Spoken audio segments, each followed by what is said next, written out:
If you're doing overlash with the Eagle Lasher, we do sell an Overlash Assembly. It's basically a set of rollers that attaches to the front and provides a little more stability to the unit, especially if you're pulling from the side and when you can't use this strand lock. So to install that, that's sold separately. To install that, you would have to remove the bumper plate and install it in its place. And it has a couple different options. So you can install the rollers in a tighter location here. That's primarily for the Eagle Lasher. And we have another location further out to provide you more spacing for the Falcon Lasher.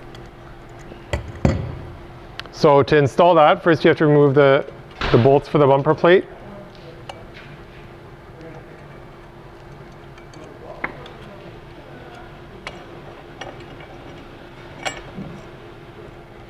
That comes off, and then your Overlash Assembly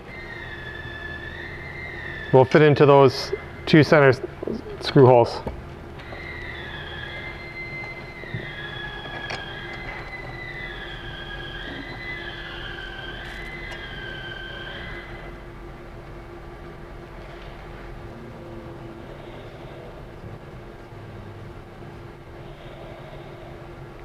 And that bolts onto the front, and you're good to go.